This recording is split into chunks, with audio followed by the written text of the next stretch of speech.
We acknowledge that we were founded on the traditional territory of many nations, including the Haudenosaunee, the Anishinaabe, the Attawandaronk, the Mississauga and Mississaugas of the Credit First Nation, and now live on land that is home to many diverse First Nations, Inuit, and Métis people. We have many representatives working across this land now known as Ontario, and we acknowledge that there are 46 treaties and other agreements that cover the territory. We are grateful to be able to work and live on this land, and thankful to the First Nations, Inuit, and Métis people who have cared for these territories since time immemorial, and who continue to contribute to the strength of Ontario and to all communities across the province. To continue to center reconciliation, we encourage our team, partners, students, and teachers to take time to learn about the lands they are currently on.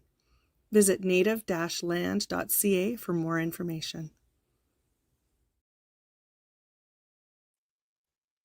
All right. Hello, everyone, and welcome to our Gelato Cow to Cone virtual field trip with Proofline Farms near London, Ontario. I'm Madison. I'm your host from AgScape today, and I'm very excited to have the team from Proofline Farms here today to give you a rundown on the basics of how they make their delicious gelato from the fresh milk from their very own cows. So today we're getting a front row seat to see exactly how this dairy gets transformed into this sweet treat. We will even be going right into the barn and the production facility to see exactly where they create these flavors. I just want to remind everyone, please put questions in the chat for them to answer. They would love to hear from you. And I think that's it from me. Let's get right into it. We're going to start in the barn where we're going to meet the cows and see where the milk comes from for the gelato. And we're going to meet Norm today. So here's Norm. Okay, welcome to Proofline Farm. I'm Norm McNaughton. I'm the 5th generation on the farm. I work with the 6th generation. We're starting here in the milk room just to show you where the milk is stored before it leaves the farm in the stainless steel tank. So when the milkman comes, this is the only place. He brings the big truck in, puts the hose through the hole, hooks up, reads the milk, takes a sample of the milk to make sure there's no antibiotics, there's no problems with it, make sure the temperature is right, and takes it out. Now, we operate a barn here that's called a robot barn because we have our cows milked with a robot. So we're milking 50 cows on the farm. We built the new barn about 8 years ago. And because of the robot, it milks the cows all the time, 24 hours, 7 days a week, except when it stops to wash. So with this type of an operation, the milk is stored here, milkman comes, takes the milk away, this tank automatically washes itself. So while it's washing, we have what we call a buffer tank, and that's what holds the milk that the cows are being milked while this process is on. When it's done, this tank's ready for the milk transfers over, then it cleans that tank. So, but the most important thing is the milkman's here. He's not actually in with the cows or anywhere else in here. A very clean environment and very sterile. So now we'll move into the barn, the new barn we built, and we'll show you the cows.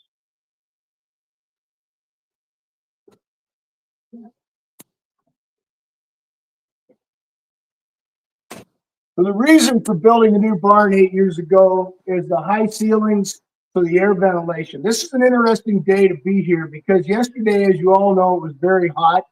The ceilings were up, the curtains were all the way down, the fans were running, and the cows were chewing their cud and quite happy, even though there was heat. Overnight, the weather changed. The fans are no longer running. Some of the curtain walls go up a little bit, and the cows are still comfortable. That's why we built the barn. We milk, the robot can handle up to about 60 cows. We're milking around 48 right now. So we're not quite full capacity. We have cows that are going to calve, and when they calve and have a baby, then they come into the line and start into production again. Our cows average around 39, close to 40 liters of milk right now. It increases all the time. The milk our cows produce, because we genomically test all our calves, which means you take a little skin sample, and then you know they all produce A2 protein milk. So we made that change. Anyway, the other thing I want to talk about is we grow the hay, the corn. We also, that we feed the cows. We also grow wheat and soybeans. We don't use that in our mixture. We mix the feed together, feed them twice a day in the bunk. So we'll move down along and we'll see how the cows are started. A couple things that we heard on questions and this and that is, what if the cows don't go to the robot? Well, one of the things that drives the cows to the robot is they're fed a top dress in there. It's a little supplement. And so when they go in there, they like to go for that. Our cows, some of our cows, when they're peaking and milking the hardest, are milking close to 70 kilograms a day. So they're carrying 10 to 12 liters of milk at the time. And when they start to get full, they know if they go in there, they get relief. So that is one of the things that drives them to go to the robot. We also have this holding area here. So we come during the day, the mornings, nights, evening. If there's some cows that need a little robot, we put them in the holding area. The only way out of the holding area is through the robot. So they go. But what happens in real life, you find cows that like to work with you. It's just like working with the right kind of people. And they work with the robot and do extremely well. The nice part about our operation with the robot is it's fairly stress-free for the cows. They can eat whenever they want. They can drink the water out of the water troughs when they want. They can go get milk when they want. We are also a sand-bedded barn. So tomorrow we bring in fresh sand and bed up the stalls. But the sand is inert, which means no bacteria can grow in it. So we're able to produce the highest quality milk we've ever produced now on the farm. Are there any questions real quick? Yeah, absolutely. We got some questions in the chat here for you. Put one up here. How long do the cows eat for? They will eat for up to 15, 20 minutes, but multiple times a day. So this farm, there's always some cows eating. There's always some cows resting and sleeping. And there's always one or two going to the robot. So that's why they have. The other thing we should mention is the collars they have underneath them. So those collars, when they go in, that's their identification collar. But that collar does many things. It tells the robot it's time for them to be milked, or it's not time. They were just there and they want to steal feed. So the door opens and they have to leave. It also tells us, it monitors their stomach. So if they stop eating, we get a notification on the computer. So, and their activity. So we live by watching all the data we have, plus our eyesight on what we see. And for me, that's a huge change because I grew up doing everything just with my eyesight. I'll take a look at the food here.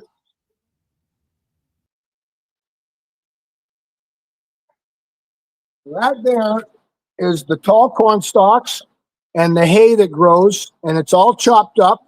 It's important for us to break it all down and put it together, but also have particles that size, because that's what helps their stomach. And then it buffers and creates butterfat, which makes it all happen. So our cows run about 4.1, 4.2 butterfat, and that's when they're the healthiest. We keep this, we actually add different, we have a nutritionist that comes and we send our feed samples to the lab to find out where protein and all the different things are. And then we add supplement to it. So these cows are on the true well-balanced diet. We maintain that all the time. Anytime any feed stuff changes, we change. And I look at it this way, they're like an Olympic athlete. They only eat what they should eat. They always have to have it maintained. And we keep fresh feed of them all the time. And right now, I don't know if you can see all the way down there, but our feed pusher is coming along, which goes through the barn every so many hours every day and pushes the feed up to the cows. That way they never have to reach for it, and it keeps it up close to them. And when they hear it coming, quite often some cows will jump up and go get something to eat. As we can see the cows lined up to the robot, I think we'll get the video to run right now. We took a video of when the cows get milked. And let me know when you start it, and I'll describe the milking process. Yeah, absolutely. I'll throw it up right now for everyone to see. Okay. So when they go in there to be milked, there's a laser type camera that comes out on, there's an arm that comes out with a laser on it with the camera. And that camera identifies the 4 teats. And each teat cup will go up and attach to the 4 teats. You see that? It grabbed the first one. It's attempting to grab. It's attempting to grab. Oh, this is the first one. I can't see. I haven't got my glasses on. Now it's getting on. Anyway, but once it attaches to the teats, it goes through a wash and cleans that teat up and rinses it. And that way it's sterilized and ready. And then a pulsation will start, which is how the cow actually milks. And when that starts, the first little bit all gets dumped away, and then the cow milks. This robot enables us to monitor each quarter of the 4 quarters on a cow. Cow has 4 quarters, 4 teats. Milk comes out of each one. We know what each quarter is doing. If there's anything that's different in the milk, we'll get a signal, we'll get an alarm. So then we can monitor the cow to see if there's any issue. The thing I like about it is when that quarter is done, the teat cup will come off, but just before it removes itself, it puts some iodine on there just to sterilize. Anyway, so those cows, they go, we average about 3 visits a day. It depends on the cows. Any other questions? That's the best thing. Yeah, absolutely. I was just going to say, we have lots and lots of questions coming in the chat. People are loving seeing the cows, and the cat as well, I think, has been noticed walking around. All right, let's do a couple questions here. This one's from Heather. How old are the cows, and how long do they live for? And do you have any other animals on the farm? We just have the cows here. That's all. And the chickens. Sorry, I missed that one. We keep a few chickens around and sell the eggs at the store. But the cows, they start milking a little before they're 2 years old, and they will last. Some cows will be 10 years old before they leave, depending on health issues. It's no different than people in life. I mean, just there's a little shorter lifespan, but they do their peak production, or their production when they give the most milk when they're about 4 years old. And we try to have them calve every year.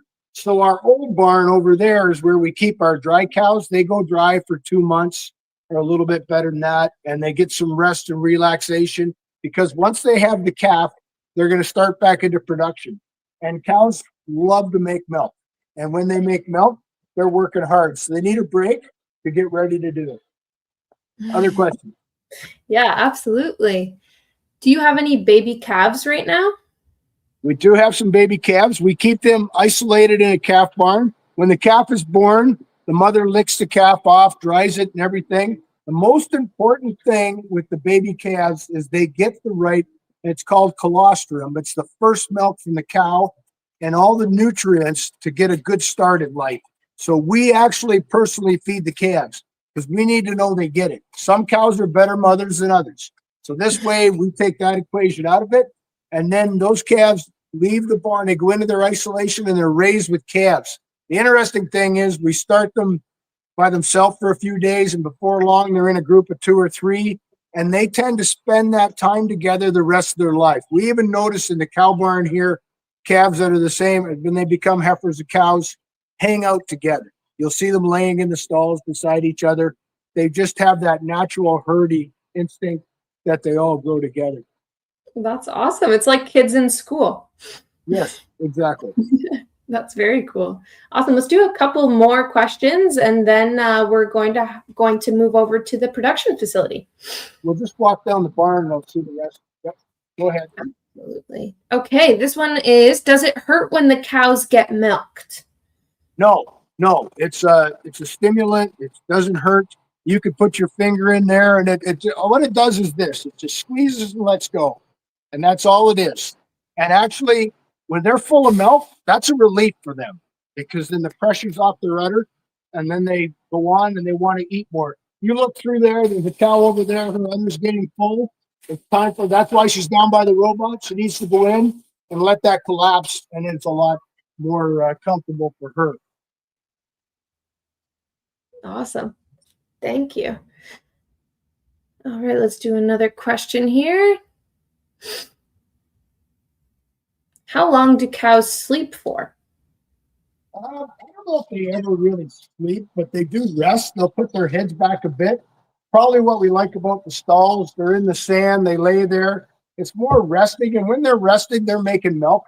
They're taking all the feed they've taken in the water, and they're just allowing themselves to have that comfort. The most important thing is for them chewing their cud. because that what they'll do is they move their feed back up and they chew it. But when they're doing that, that's their happy place. That's when they're happy. The odd time you will see them close their eyes, but it's not very. But they mostly just settle down into a quiet, relaxed state. We'll walk down. We can see some land. Perfect. They seem pretty relaxed. They're not, they're not too loud or anything. Well, when you keep cows in a stress-free environment, they make lots of milk. If we were making all kinds of noise and yelling and screaming, it upsets them. They get off their, they're not paying attention to what they should be doing. If we like this barn, it's a very relaxed environment for them. Absolutely. All right, let's do another question. What is the cat's name? The cat's name? Yeah. Cat. We have like 30 cats, so they don't really get names. We just say, keep doing, we feed them, but they keep doing what they're doing. They don't different between a barn cat and a house cat. Right, that makes a lot of sense. 30 cats. I do have nephews and nieces and kids that come and like to name them, and that's fine. We don't. Each cow has a name. We all have we get pedigrees on the cows, so they all have names. Problem is, in this environment now, we tend to call them all by their numbers because they all have a number. They're all identified, so we keep track of what they're doing individually. I mean, we now manage data as much as anything. Yeah, that makes a lot of sense. That'd be a lot of names to remember. If the kids watching want to name all 30 cats, you go right ahead. All right, let's do 2 more questions, and then we'll move over to our facility. Do the cows have to be a certain weight? No, they don't have to be a certain weight. They grow because we try to do the best job possible raising our calves. They get a good start in life. It's no different than you kids. You get a good start in life, you got a better chance to do well. And so the big important thing is for us to maintain their weight, make sure their diet's done right, they're eating fine, and then they carry that weight. Because when they're milking, like some of the cows milking 70 liters a day, have trouble consuming enough nutrients to maintain that production. So they have to have that weight on. We don't require, the cows are plenty big now, to be truthful. We don't need them any bigger because they fill the stalls, they fill the robot and that. And we just need to keep them healthy. That's our most important. Yeah, absolutely. Okay, we'll do our final question, and then I'll let you show us the store. How long is a cow's tongue? Oh, about this long, and it really doesn't, it hurts when they lick your arm because it's very coarse. You can see what they lick the feet, and they're meant for outside. It's like taking sandpaper and rubbing it across your arm. But I don't know.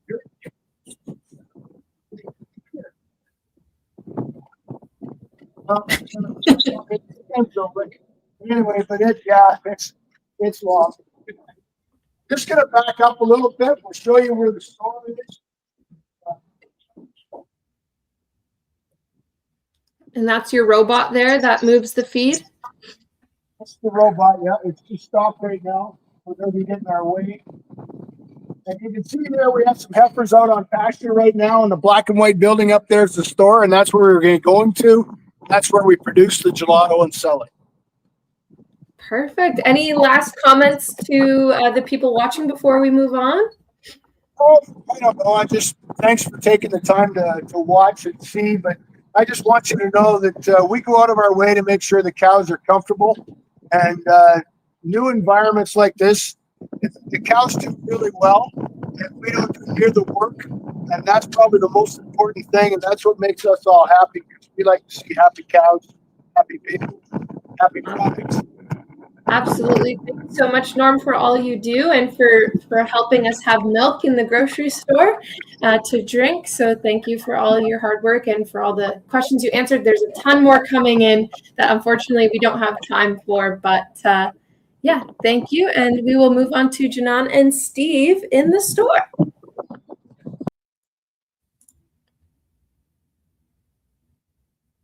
All right, you guys are on. I just think you need to unmute. Perfect. We're unmuted. Okay, excellent.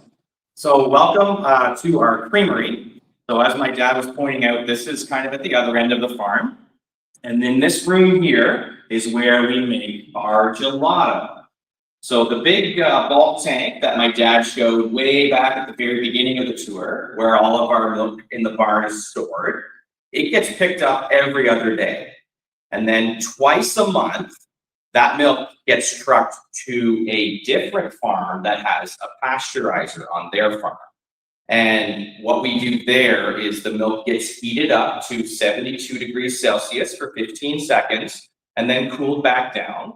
And then they put it in bottles or pails for us. So we've got a bottle here. And we go and pick it up and bring it back here. And then in this room, we make our gelato.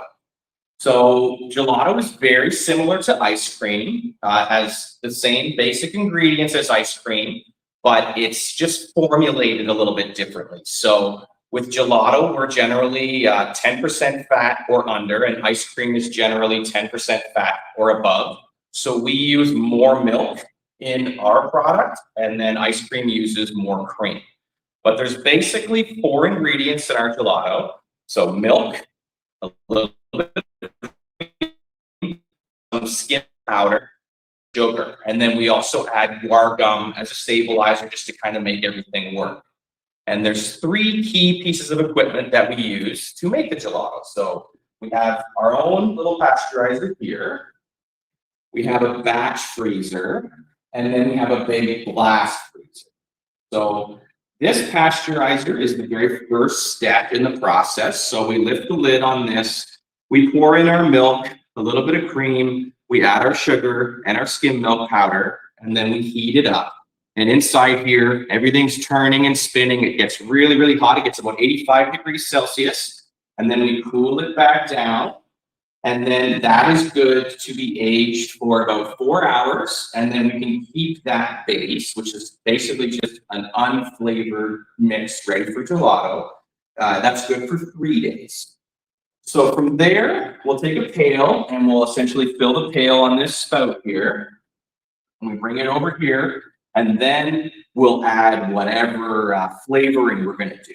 So we make a lot of our own ripples. So we'll get berries and fruits from other local farms, and we'll make our own ripples and sauces. And we can add those into the pail with the gelato mix, and then we blend it all up. And then essentially, once that's all blended and ready to go, we take it to the second part of the process, which is the batch freezer. So this is the machine that actually makes the gelato. So we take that bucket and we pour it in the top here. We close the lid and then we start the machine. And inside the machine, there's a beater. So the outside of this drum is refrigerated and it gets really cold. And this beater spins. And as it's spinning, it turns the liquid into a semi-solid, like ice cream or gelato, and it freezes it. So it's incorporating some air, slowly freezing, and in about 10 or 15 minutes, the product will be ready to extract. So that's where we're going to lift this door, and then I would take a spatula and I would scrape it and fill these pans. And we actually have a video of that. So if you're able to play that now, you folks will be able to see.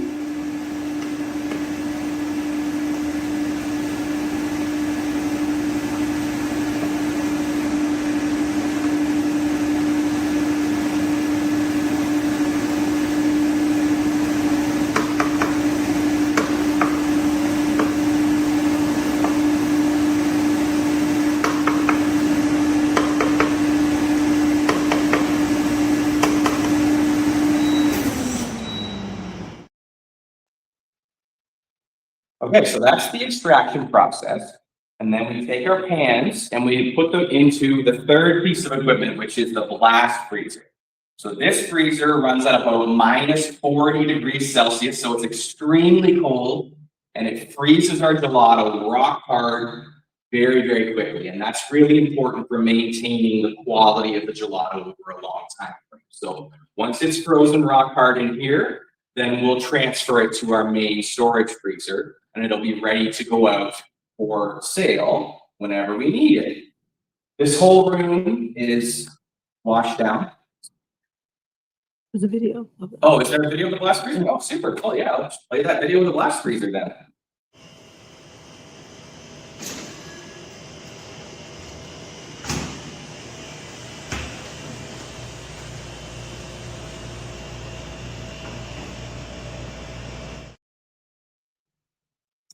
Okay, so yeah, so like I said, it's very, very cold in there. The gelato will stay in there for probably about 30 to 45 minutes, depending upon different mixture we use. But yeah, this whole room is a wash down food grade facility. We've got a great big, huge 3-compartment sink over here. So lots of the folks that work here get to spend many hours washing dishes in our giant sink.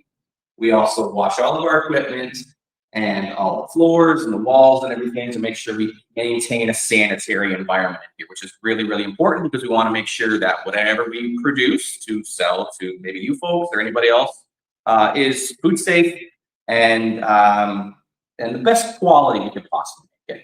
So part of that process is our change room here. So when we come in, if we have to come in from the farm, then we will have a shower. And we have jackets and shirts like I'm wearing, pants, rubber boots, all stored in here so we can change our clothes and come in and be ready to work in a clean and sanitary environment. And that also includes hand washing. A lot of hand washing here. Very, very, very important. Do we have any questions? Yes, absolutely. We got lots of questions coming in. One of them being, do you have to clean every machine after every use? Yes, we clean every machine every time we use it. We also sanitize everything again before we start using it because we want to make sure that everything is clean and sanitary. So there's lots and lots and lots of cleaning that happens. Awesome. I have a question. Just curious, what flavor was the gelato that we saw in the video that you were putting into the bin? So that was chocolate peanut butter. That's one of our more popular flavors. But we have made about 150 different flavors total. We've got flavors like chocolate and vanilla that we make all the time. And then we have certain seasonal flavors like strawberry rhubarb or peach that we make when we can get fresh produce in season. So we're constantly changing up and making new stuff, and we're always open to any ideas people have for new flavors because that's always fun. Perfect. That sounds great. Now it looked delicious. All right, let's do another question. How much gelato do you make every day? That's a great question. So we make usually about, let me just think here for a second. We make about 100 liters of gelato a week, but it really depends. That would be about an average. In the peak of summer, we could make up to like 300 liters of gelato. In the wintertime, it's a little bit slower. But we also do different things, like we make gelato sticks that we dip in chocolate. So we've always kind of got different things on the go. But summertime obviously is our big season, and that's when we're business. Absolutely. How many, do you know at all how many cones or cups that would potentially be in maybe a week? Or I wouldn't know for certain off the top of my head, but it would be thousands of cups. thousands. Awesome. That's what I thought. That's amazing. Okay, let's do 2 more questions and then we can move to the other part of the store. Super. Where can people buy your gelato? That's an important question. Yes, so our gelato is only available for sale right here at our store. There's lots of rules and regulations about how these things can be done. And right now we are only licensed to sell from our farm gate. But in the future, we're looking to change that. So potentially down the road, you might be able to find our products in your local grocery store. Maybe we'll see. Awesome. And yeah, when they come to visit you and have some gelato, it's a little bit more of an experience, right? They can sit outside and maybe see some cows. Yes, absolutely. Actually, when Janan heads back to the other part of the store, she'll be able to show you the seating area outside. Yeah. Perfect. So have a fun environment for people. Yeah.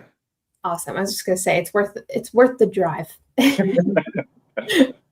Perfect. All right, let's do one more and then we'll walk around. All right. What is the best way to eat gelato? Oh, 100%.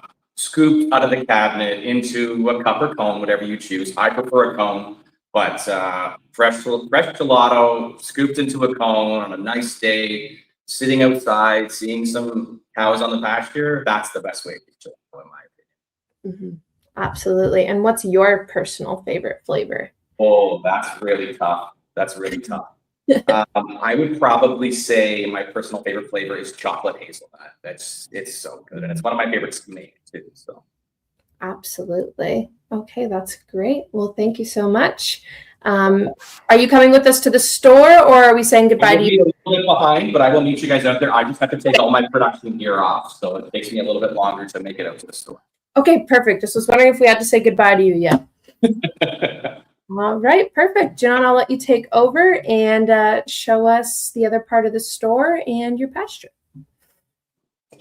All right, I am just coming out of the production area. So as you saw as well, we also have to wear hair nets. Steve has to wear a beard net. We have special shoes. So I'm just going to show you those things.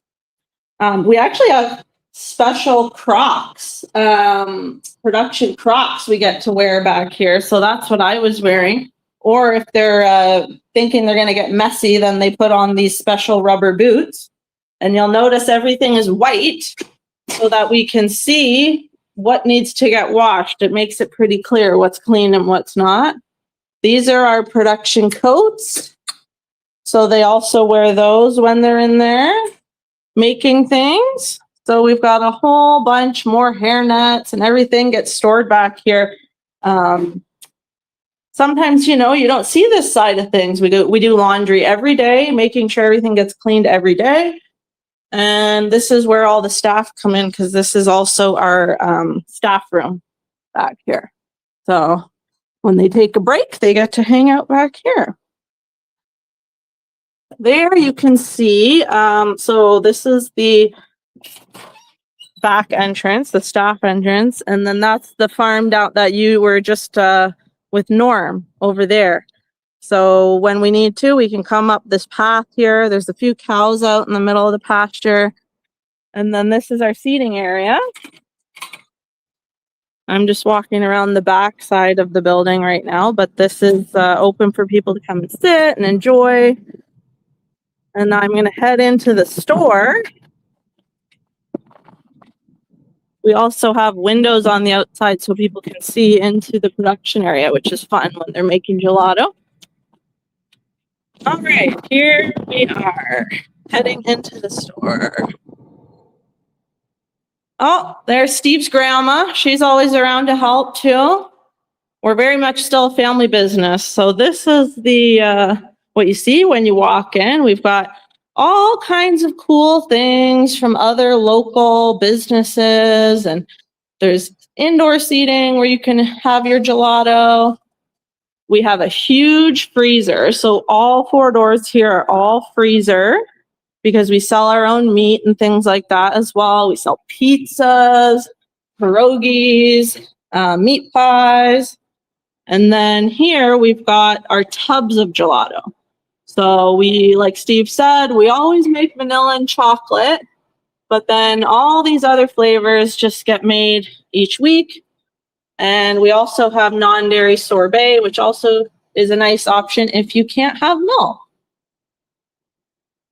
These are the gelato pops that he mentioned. So it's gelato on the inside, and then it gets hand dipped into chocolate or there's a Rocher one with hazelnut, other coatings there. And we've got eggs, we've got cheese, and then our milk. So the milk that you saw that was going into the gelato, and then we also sell chocolate milk as well. All right, and then we're gonna come up through the line here. We've got our gelato cabinet full today. And Lynn, so that's Steve's aunt, is gonna scoop us a nice cone of the chocolate peanut butter.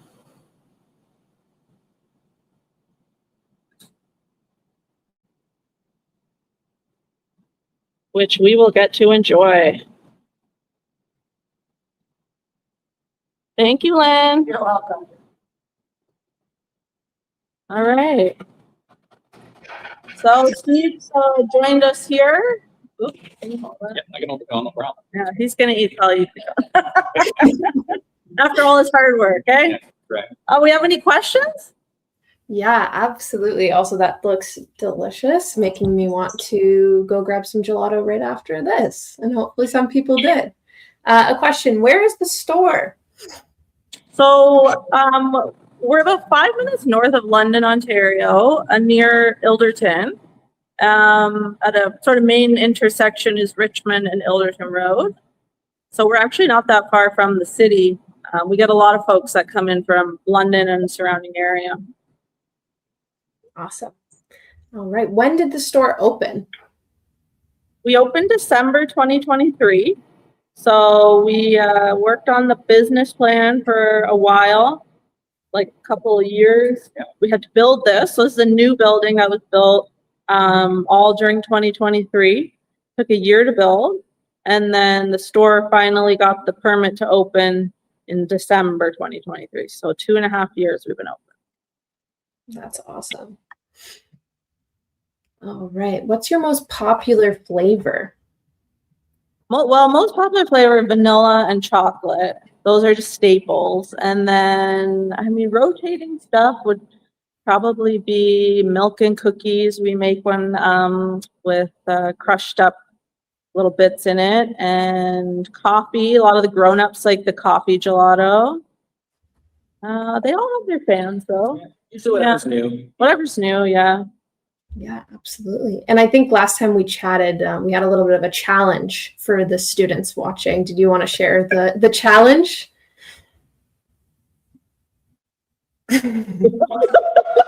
Sorry, I'm like, No, that's okay. but We we were come going. up with a new flavor because we always ask for ideas, and we've made quite a few of the things that different customers or kids or staff come up with. So yeah, if anyone has flavor ideas, we'd love to hear it in the chat for sure. Yeah, absolutely. Let's get hopefully we'll get some flavor ideas in the chat in the next couple of minutes while we answer a couple more questions. And then unfortunately we have to say goodbye to everyone because our time is pretty much up. Okay. Just a question about the 4 ingredients again. What were they? So milk, cream, skim milk powder, and sugar. Perfect. And then whatever flavor or toppings you Yeah, decide and then on top of that, then whatever, flavoring. Yeah. Okay, awesome. Let's do another question here. How many gelatos fit in the freezer? Oh, that's a great question. Yeah. So in the blast freezer, we could fit 12 of those pans that you saw, or about 200 pints. In the big freezer, though, you can fit hundreds and about 100 pans. So we got lots of storage space. Wow, that is a lot. Okay, I see some flavors coming in the chat. Can we share some of the flavors with you that people come up with? Okay, so we got strawberries and cream. We have pineapple. Not sure if you've done that one before. Yeah. Lemon or Oreo flavor. Ooh, yeah. We have, a lot from this class. Oh, wow. Cookie dough, blueberry cheesecake, cookie dough mixed with peanut butter, Ooh. Coca-Cola or root beer. Oh, interesting. Oh, Interesting. yeah. Okay. These sound great. They do. Honestly, I'm getting so hungry reading these. We have coconut chocolate. We have Black Forest cake. Oh, that's a good one. Yeah, that's great. And I'll do one more here. Coconut, and last one is cotton candy from a couple classes. Oh, yeah. Okay. Yeah. All right. Yeah. Actually, we do a birthday cake one too. That's popular. Ooh, Yeah. absolutely. Oh, we got so many more coming in. So I'll have to send you the list after the tour. Why don't let's do 2 more questions and then we'll head off today. Sure. All right. Okay, what is the difference between gelato and ice cream? I know you kind of mentioned it, but maybe let's reiterate it for the So they have classes. similar ingredients. Gelato, we use more whole milk and less cream because we have a lower fat percentage. And then when we run them in that batch freezer where the actual churning is happening, we're churning at a slower rate. So we're incorporating a little bit less air. So ice cream generally has anywhere from 50 to 100% of what's called overrun.